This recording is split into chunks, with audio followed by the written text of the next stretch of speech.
વાતાવરણના કારણે જિલ્લાના અંતરિયાળ પહાડી વિસ્તાર ધરમપુર અને કપરાડાના જંગલ વિસ્તારમાં નાના મોટા ઝરણા ધોધ સક્રિય થયા છે। ઉપરવાસમાં થયેલા ભારે વરસાદના કારણે ધરમપુર તાલુકાના વાગવડનો જાણીતો શંકર ધોધ વહેવાનું શરૂ કર્યો છે। ચોમાસાની શરૂઆત સાથે ધરમપુરનો આ શંકર ધોધ વહેવાની શરૂઆત થતાં આહલાદક દ્રશ્ય સર્જાયા છે। તો પહાડોમાં હરિયાળી પણ ખીલી ઉઠી છે। વહેતા શંકર ધોધના દ્રશ્યો મનમોહક લાગી રહ્યા છે।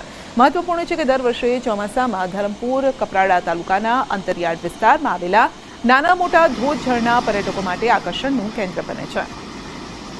વધુ અપડેટ મેળવીશું સંવાદદાતા ભરતસિંહ પાસેથી। જી ભરત, વરસાદ વરસતા હરિયાળી ખીલી ઉઠી છે, ધોધ સક્રિય થયા।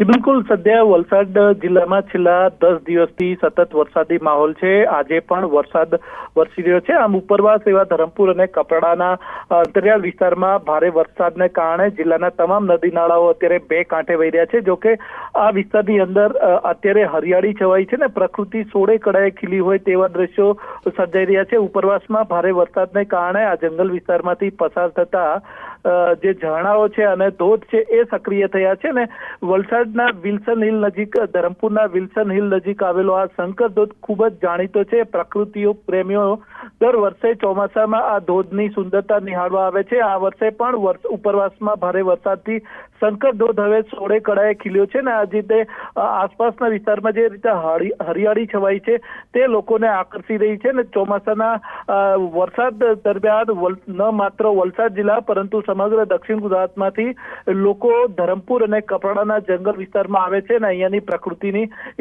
एनी सुंदरताने माणे छे। તેના કારણે ઇકબાલગઢમાં નાળીવાસના ઘરોમાં પાણી ફરી વળ્યા છે। વરસાદના લીધે લોકોના ઘરમાં કેડસમાં પાણી છે અને ઘર વખરીને નુકસાન થયું છે। ઘર વખરી પણ તણાઈ ગઈ છે। તો ઘર આખા ડૂબી ગયા હોય તેવા દ્રશ્યો, ઘરમાં પાણી આવતા લોકો જે હાથમાં આવ્યું તે સામાન લઈને બહાર નીકળ્યા છે। લોકો સહાયની આશા પણ રાખી રહ્યા છે। મારે પાલનની દુકાન હતી, બરાબર? ફ્રીજ, ટીવી, કુલર બધું એને બધું રમણ થઈ ગયું અને પાલનનો સામાન હતો બગડ્યું બધું। અમે એવું જ ઊંઘતા હતા, રાતના જરા એમને નાવું પડ્યું મૂકીને। નાળીમાં પાણી જતું નહીં, નાળીમાંથી પાણી જતું નહીં, ખાસ તો પાણી ઓછું બરાબર નાળીમાંથી જતું નહીં। પાણી ભરાઈ ગયું। અમારે વહેલા 5 વાગે અમે ઉઠ્યા તો પાણી ભરાઈ ગયું। મોચા તરવા માંડ્યા, ગુદરે તરવા માંડ્યા। પછી બાજુવાળા ઘેર બધે જાતે અમારે બધું પલળી ગયું। ઘરમાં ખાવાનું પલળી ગયું, ઘઉં બહુ બધા પલળી જાય। પછી બાજુવાળા ઘેર જાતે રહે તો અહીંયા જેટલું ઘર રહેવાનું। આ છોકરા જેને જેનામાં 4 છોકરા હિચો લઈને જાવું, જેને જેના છોકરા તો જાતે રહીએ। પછી આ બધું પલળી ગયું, મેલી બધું એવું ને એવું મેલી। 12 વાગ્યા પછી વરસાદ પડ્યો। એમાં વરસાદમાં બધું પાણી પાછળથી ખેતરમાં એમને ભરાઈ ગયું છે। એમાં નાળીમાં જે પાણી જઈ શકતું નથી એના કારણે ધોરાજી નજીક આવેલ ભાદર 2 ડેમ છલકાયો છે। ભાદર 2 ડેમના ઉપરવાસમાં પડેલા ભારે વરસાદ બાદ પાણીની પુષ્કળ આવક થઈ છે અને ડેમમાં 1315 ક્યુસેક પાણીની આવક થઈ છે। તો જાવક પણ ચાલુ છે। ડેમ રોડ લેવલે ભરાઈ જતા ડેમનો એક દરવાજો 1 ફૂટ ખોલવામાં આવ્યો છે અને ધોરાજીથી પોરબંદર સુધીના 45 જેટલા ગામોને પીવાના પાણી અને સિંચાઈનો પ્રશ્ન ઉકેલાઈ જશે। ભાદર 2 ડેમ કાંઠા વિસ્તારના લોકોને સાવચેત કરાયા છે। ભાદર ડેમમાંથી પાણી છોડવામાં આવતા ભાદર નદી તોફાની બની છે। ઉપરવાસમાં વરસાદને કારણે પાણીની આવક ચાલુ થઈ ગઈ છે અને રૂલ લેવલ પ્રમાણે ભાદર 2 ડેમ સંપૂર્ણ સપાટીએ ભરાઈ જતા હાલ સવારે 10 વાગે એક દરવાજો ખોલવામાં આવેલ છે અને નદીમાં પાણી વહેરાવવામાં આવેલ છે અને ભાદર 2 ડેમને કારણે ધોરાજી, ઉપલેટા અને માણાવદર તાલુકાના ગામોને સિંચાઈનો સુવિધાનો લાભ મળશે અને ધોરાજી અને કુતિયાણા માણાવદર તાલુકાને પીવાના પાણીનો લાભ મળશે અને હાલ નદીમાં પાણીનો પ્રવાહ ચાલુ હોવાથી નીચવાસના દરેક ગામોને નદીના પટમાં અવરજવર ન કરવા માટે ખાસ વિનંતી છે। ધોરાજી પાસે આવેલ જે ભૂખી ભાદર 2 ની વાત કરીએ, ભાદર 2 માં જે ગત રાત્રે ઉપરવાસમાં જે વરસાદ થયો હતો તેને લઈને ભાદરના દરવાજા 1 ફૂટ એક દરવાજો ખોલવામાં આવ્યો હતો। આપણે સીધા દ્રશ્યો બતાવ્યું। દ્રશ્યોમાં જોઈ શકો છો કે ભાદરના અંદરમાં નવા નીરની આવક થઈ અને ખેડૂતોને ખુશીનો માહોલ જોવા મળ્યો હતો। આ ભાદર 2 છે તે ભાદર 2 67 ગામને પાણી અને સિંચાઈ માટે પૂરું કરતો આ ભાદર 2 છે તેમાં નવા નીરની આવક થઈ હતી। જે ગત રાત્રે ઉપરવાસમાં જે વરસાદ આવ્યો હતો તેને લઈને ઘેર 15 સુધી આ પાણી પહોંચતું હોય છે, પોરબંદર સુધી પાણી પહોંચતું હોય છે। આ ભાદર 2 ના અંદરમાં 1 ફૂટનો એક દરવાજો ખોલવામાં આવ્યો છે અને ખેડૂતોના અંદરમાં ખુશીનો માહોલ જોવા મળ્યો છે।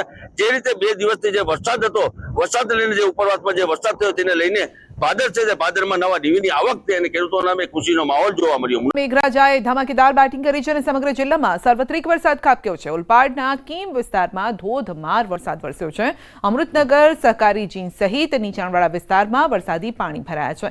કીમ રેલવે ઓવરબ્રિજના સર્વિસ રોડ પર પણ પાણી ભરાયા છે અને ઠેર ઠેર પાણી ભરાતા અનેક વાહનો ખોટવાઈ ગયા હતા કારણ કે ખરાબ થઈ ગયા હતા. બાળકો પણ વરસાદની મજા માણતા જોવા મળ્યા. દરેક જણાને તકલીફ પડે છે. આનાથી રોગચાળાઓ વધવાની શક્યતા છે. માખી મચ્છરનો ઉપદ્રવ વધે છે. બીજું કે નાકા પર જ જેઈબીનું ટ્રાન્સફોર્મર છે અને કોઈક વાર એમાં વાયર લીકેજમાં પ્રોબ્લેમ આવ્યો અને કરંટ ઉતર્યો તો એમાં પણ શું થાય એ કંઈ નક્કી નહીં. જે પ્રકારે કામ કરી રહી છે ચોક્કસ રસ્તા પર તો કરી રહી છે, પણ જ્યાં પાણી ભરાયા છે અને પાણીમાં લોકો રમતા હોય છે તેને દૂર કરવાનો પ્રયાસ કરી રહ્યા છે. બીજી બાજુ મહાનગરપાલિકાની ટીમો જે ડોર ટુ ડોર ગાર્બેજની સેવા છે તેઓ ટેમ્પા દ્વારા અહીંથી જે કચરો એકત્ર થાય છે તેને લઈ જવાનું કામ કરી રહી છે. સલંગ ટેમ્પા ચાલી રહ્યા છે, એટલે કે જે ડ્રેનેજોમાં જે કચરો છે ફસાવા માટે બી મહાનગરપાલિકાની ટીમો એક પછી એક પહોંચી રહી છે. એટલે કે મહાનગરપાલિકા પાણીનો નિકાલ થાય તે પ્રકારના પ્રયાસ કરી રહી છે. પણ એક વાત ચોક્કસ છે, પ્રી મોન્સૂનની કામગીરીમાં તંત્ર નિષ્ફળ છે અને નિષ્ફળ છે એ આ પાણી ભરાયાની ઘટના પર સાબિત થાય છે. ચોક્કસ આગ લાગે ત્યારે કૂવો ખોદો સુરત મહાનગરપાલિકાની ફિતરત છે અને તે જ અત્યારે જોવા મળી રહી છે. શહેરોમાં જળબંબાકારની સ્થિતિ છે. અનેક વિસ્તારો પાણીની વચ્ચે છે અને કેટલાય લોકો તો રસ્તામાં જ ફસાઈ ગયા છે કારણ કે ઘૂંટણસમાં પાણી છે. વાહનો આગળ લઈને જવાય તે પ્રકારની પરિસ્થિતિ નથી, માટે શાળાઓમાં પણ રજા જાહેર કરાઈ. સિઝનનો પહેલો વરસાદ શરૂ થતાની સાથે જ વેર રોડ પર પાણી ભરાતા લોકો પાણીમાં મસ્તી કરતા જોવા મળ્યા છે. ત્યારે ચોક બજાર પોલીસ ઉતરી છે લોકોને પાણીથી દૂર રાખવા માટે. પીઆઈ એનજી ચૌધરી છે, આપણે સીધા વાત કરીએ. સાહેબ, આટલા પાણીમાં નીકળ્યા છો? હા, પાણીમાં નીકળવું પડે. વધારે પડતો વરસાદ થયો હોવાના કારણે પાણી ભરાઈ ગયા હોવાથી અમે અને અમારી ટીમ નીકળેલ છે. શું અહીંયા પરિસ્થિતિ તો પાણી વધતું જાય છે? પાણી ગટરમાં ચાલુ છે. એસએમસીની ટીમ બી આવી છે. ગટરની અંદર જ્યાં પાણી અટક્યું હોય એ પાણી નીકાળે છે. એટલે પાણીનો જાવક ચાલુ છે. સતત વરસાદના કારણે ભરાયેલું છે પાણી. લોકો પાણીમાં મસ્તી કરતા જોવા મળી રહ્યા છે. એ લોકો બહાર આવ્યા છે. ધીરે ધીરે બધા લોકોને એમને જે એમના ઘરે મોકલી રહ્યા છીએ. બિલકુલ પોલીસ નીચાણવાળો રોડ છે અને બાજુમાંથી તાપી નદી અને ખાડી પસાર થતી હોવાને લઈને પાણીનું જળસ્તર સતત વધી રહ્યું છે. મોડી રાત્રે શરૂ થયેલો વરસાદ વિરામ લેવાનું નામ નથી લેતું, જેને લઈને પાણીનું લેવલ વધી રહ્યું છે. લોકોના મકાનો, દુકાનો અને કહી શકાય લોકોની ગાડીઓ પણ પાણીમાં ગરકાવ છે. ત્યારે ચોક્કસ વરસાદ વિરામ લે તો લોકોને રાહત થાય, પણ અત્યારે જે રીતે વરસાદ વરસી રહ્યો છે તેને લઈને સુરતના લોકોની સમસ્યામાં સતત વધારો જોવા મળી રહ્યો છે. પછી તે અડાજણ હોય, વેર રોડ હોય, કતારગામ હોય, વરાછા હોય, પૂના હોય, પાંડેસરા હોય કે ઉધના, તમામ વિસ્તારોમાં આ જ પ્રકારના દ્રશ્ય જોવા મળી રહ્યા છે. કલાકમાં 7.5 ઇંચ વરસાદ અને છેલ્લા 2 કલાકની વાત કરીએ તો 2 કલાકમાં સૌથી વધુ વરસાદ વરસ્યો છે. 5 ઇંચથી વધુ વરસાદ સુરતમાં છેલ્લા 2 કલાકમાં જ વરસી ચૂક્યો છે અને જેણે સુરત જે ભાગતું દોડતું શહેર છે તેને થંભાવી દીધું છે. આપ દ્રશ્યો જોઈ શકો છો કઈ રીતે સુરત નગરી ડૂબી ગઈ છે. સુરત સહિત દક્ષિણ ગુજરાતમાં છેલ્લા 12 કલાકથી વરસી રહેલો વરસાદ સુરતના લોકો માટે મુસીબતરૂપ સાબિત થઈ રહ્યો છે.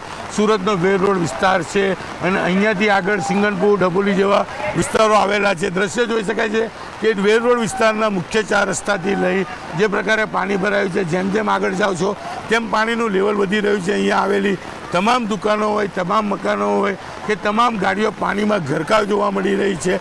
અને જે રીતે વરસાદ વરસી રહ્યો છે તો વરસાદ વિરામ લીધા પછી 1 થી 1.5 કલાકમાં આ પાણીનો નિકાલ થતો જોવા મળે છે. પણ અત્યારે અવિરતપણે વરસાદ વરસી રહ્યો છે, જેને લઈને પાણીનો નિકાલ નથી થતો. પરિણામે લોકોના ઘરોમાં, લોકોની દુકાનોમાં પાણી પ્રવેશી રહ્યા છે. લોકોની ગાડીઓ પાણીમાં ગરકાવ થયેલી જોવા મળી રહી છે.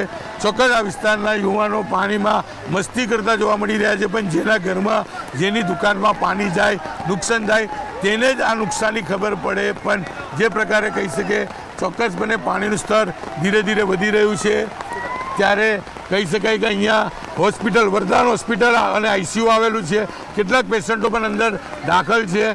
ત્યારે તંત્ર દ્વારા જરૂર પડે તો અહીંથી તમામ દર્દીઓને રેસ્ક્યુ કરવા માટેની વ્યવસ્થા કરવી પડે તેવી સ્થિતિ છે, કારણ કે આ વિસ્તારમાં આવેલી આ 2 હોસ્પિટલો છે કે જ્યાં આગળ મોટા પ્રમાણમાં આ વિસ્તારના લોકો સારવાર લેતા છે, આઈસીયુ પણ છે, ડિલિવરીની ઘણી બધી મહિલાઓ અંદર દાખલ છે, ત્યારે ચોક્કસપણે જરૂર પડે તો અહીંયા રેસ્ક્યુ ઓપરેશન કરવા પડે તેની તૈયારી બી તંત્ર દ્વારા કરવામાં આવી છે. સુરત શહેરમાં 6 કલાકમાં 7.5 ઇંચ વરસાદ. સુરતમાં મેઘરાજાની તોફાની બેટિંગ અને શહેરના અનેક વિસ્તાર જળબંબાકાર થયા છે. અડાજણ વિસ્તારમાં પાણી ભરાઈ ગયા છે. ચોકસીવાડી વિસ્તારમાં ઘૂંટણસમાં પાણી ભરાયા છે.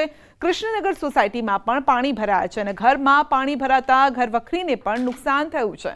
તો છેલ્લા 2 કલાકમાં સર્વત્ર પાણી થઈ ગયું છે. यहाँ कुछ होता नहीं है, आते देखते रहे चले जाते और कोई मगजमारी नहीं. बारिश चालू हुआ तो सबके दुकानें डूब जाती है, ना कुछ कोई आता नहीं है, कुछ नहीं. बारिश रुकेगा तो साफ भी ढंग से होएगा नहीं. ચોમાસાની શરૂઆત થતાની સાથે જ પહેલો વરસાદ અને વરસાદે સર્જી જે સુરતમાં તારાજી દ્રશ્ય જોઈ શકાય છે. લોકો પાણી વચ્ચેથી આવવા મજબૂર બન્યા છે. એક બેન પરિવાર સાથે આવતા જ આપણે એમની સાથે વાત કરવાનો પ્રયાસ કરીશું. બેન જી, क्या नाम है आपका? पुष्पा गिरी है. हाँ, कहाँ से आ रहे हो? मैं बड़ौदा उधर सॉरी अपना वडोदरा रोड है ना उसके और आगे से आ रही हूँ. यहाँ पे कुछ तो व्यवस्था करनी चाहिए. कितना पानी है आगे? बहुत पानी है, गले तक पानी है. आप कहाँ घर से आ रहे हो कि किसी के घर जा रहे हो? किसी के घर से आ रही हूँ, घर जा रही हूँ, पालघर जा रही हूँ. બિલકુલ લોકો જે અન્ય એક બેન છે પરિવાર સાથે નીકળ્યા છે, આપણે એમની સાથે વાત કરીએ. શું નામ માસી આપનું? અરે ભાઈ જવા તો થાકી ગયેલી છે ચાલીને. એવું છે ભાઈ, આપનું નામ? ભૂપેન્દ્રભાઈ. ભૂપેન્દ્રભાઈ, કેટલું પાણી? બહુ પાણી, કમર ઉપર ને પ્રાણનાથ હોસ્પિટલ સુધી થોડું બાકી છે, પછી એના અગાડીથી વધારે પૂરતું છે પાણી. કેટલું લોકોના ઘરોમાં પાણી ભરાયું? ને ઘરના અંદર તો ઘણું પાણી છે બધાના, ને દુકાનોમાં બી ઘણું પાણી ઘૂસી ગયું. આ જીએમ પેલું જ્વેલર્સ છે તેના અંદર બી આખું એનું પાર્કિંગ ડૂબી ગયેલું. કેટલું નુકસાન કહી શકાય? નુકસાન થઈ શકે, ખાસું નુકસાન થઈ શકે. જ્યાં લગીને આ પાણી ઉતરે નહીં ત્યાં લગીને. બિલકુલ પાણીનું લેવલ વધી રહ્યું છે, કારણ કે આ વિસ્તાર વેર રોડ વિસ્તાર ખાડીમાંથી પસાર થતો હતો અને જે પ્રકારે આ પાણી ભરાયા છે, લોકોના ઘરોમાં પાણી પ્રવેશા છે. આગળ જવું હિતાવક નથી, પણ ચોક્કસ વરસાદે સુરતમાં તાનાજી સર્જી જેવું સ્પષ્ટપણે દેખાઈ રહ્યું છે. 78 તાલુકામાં વરસાદ. સુરત શહેરમાં 6 કલાકમાં 7.5 ઇંચ વરસાદ ખાબક્યો છે. કામરેજમાં પણ 5 ઇંચ વરસાદ, માંડવીમાં 2, તાલાળામાં 1.5 ઇંચ, માંગરોળ, સાગબારા અને વ્યારામાં પણ 1.5 ઇંચ વરસાદ વરસ્યો છે. સુરત પાણી થઈ ગયું છે. કામરેજમાં પણ 5 ઇંચ વરસાદ, માંડવીમાં 2, માંગરોળ, સાગબારા, વ્યારામાં પણ 1.5 ઇંચ વરસાદ વરસ્યો છે. અને જે રીતે છેલ્લા 6 કલાકમાં વરસાદનું જોર રહ્યું છે, 7.5 ઇંચ વરસાદ સુરતમાં, એટલે કે જે રીતે આગાહી હતી આગાહી મુજબનો આ વરસાદ રહ્યો છે અને સુરત પાણી થઈ ગયું છે. સુરત ડૂબી ગયું છે. ઘૂંટણસમાં પાણીમાં લોકો ચાલી રહ્યા છે. 3 કલાક ગુજરાતના 6 જિલ્લા માટે ભારે છે. 4 વાગ્યા સુધીમાં 6 જિલ્લામાં રેડ એલર્ટ છે. 19 જિલ્લામાં ઓરેન્જ એલર્ટ છે. વલસાડ, સુરત, ભરૂચમાં રેડ એલર્ટ છે. નર્મદા, જૂનાગઢ, ભાવનગરમાં પણ રેડ એલર્ટ આપવામાં આવ્યું છે. એટલે આવનારા જે 3 કલાક છે તે પણ ભારે રહેવાના છે.